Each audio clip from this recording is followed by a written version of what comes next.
Assalamualaikum warahmatullahi wabarakatuh. Hai anak-anak hebat Indonesia, apa kabar? Semoga kalian semua berada dalam lindungan Allah, Tuhan yang Maha Kuasa. Dan juga kita, keluarga kita, bangsa Indonesia segera terlepas dari pandemi COVID-19. Amin ya rabbal alamin. Baik anak-anakku, pada kesempatan ini Bapak akan mengajar bahasa Indonesia.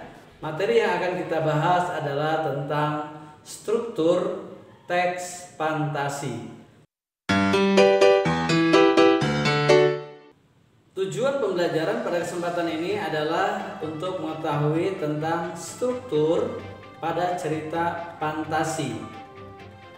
Anak-anakku, setiap teks dalam bahasa Indonesia selalu memiliki struktur. Begitupun juga dengan cerita fantasi. Nah, apa saja yang berada dalam struktur teks fantasi ini? Yang pertama ada orientasi, kemudian yang kedua ada konflik, yang ketiga ada resolusi, dan diakhiri dengan ending atau koda. Baik, kita akan pelajari dari struktur teks fantasi itu. Yang pertama adalah orientasi. Orientasi adalah bagian pertama dari teks fantasi, yaitu awal pengenalan situasi, di mana pada bagian ini akan ada pengenalan tokoh, latar, tema, dan juga alur. Nah, pada orientasi biasanya akan muncul sifat dan karakter dari tokoh, dan juga ada bagian di mana akan menuju konfliknya nanti. Bagian kedua adalah konflik atau komplikasi. Pada bagian komplikasi adalah bagian di mana akan muncul konflik dan juga penyebabnya yang memang nantinya akan semakin memuncak. Karena memang dengan adanya konflik yang memuncak, maka pembaca akan semakin penasaran dengan adanya konflik tersebut dan juga kelanjutan dari konflik tersebut. Ada beberapa konflik yang dimunculkan oleh penulis, bisa konflik internal maupun konflik eksternal. Yang ketiga adalah resolusi. Pada bagian resolusi, di mana setelah alur cerita ada pada puncak, maka akan perlahan menurun.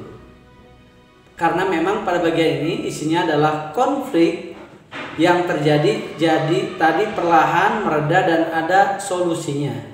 Biasanya meredanya konflik karena adanya tokoh penengah ataupun dari tokoh utama itu sendiri. Bagian resolusi ini sendiri juga sangat menentukan hasil akhir dari cerita fantasi. Oke, kemudian yang terakhir adalah ending ataupun koda. Seperti pada kebanyakan cerita, pastinya ada yang namanya bagian akhir atau ending. Biasanya pada bagian ini ada suatu tujuan yang ingin dicapai, baik itu ending yang bahagia maupun ending yang tidak bahagia atau sad ending. Namun ada dua jenis ending, yaitu tertutup dan juga terbuka.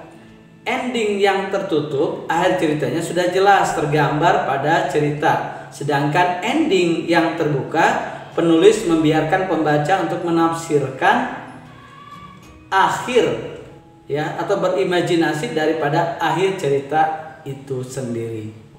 Setelah kalian membaca teks tersebut, maka kalian mengetahui mana yang merupakan orientasi, mana yang merupakan komplikasi, kemudian mana yang merupakan resolusi dan juga ending atau koda. Oke, kalian bisa paham? Hebat, tepuk tangan untuk kalian, luar biasa.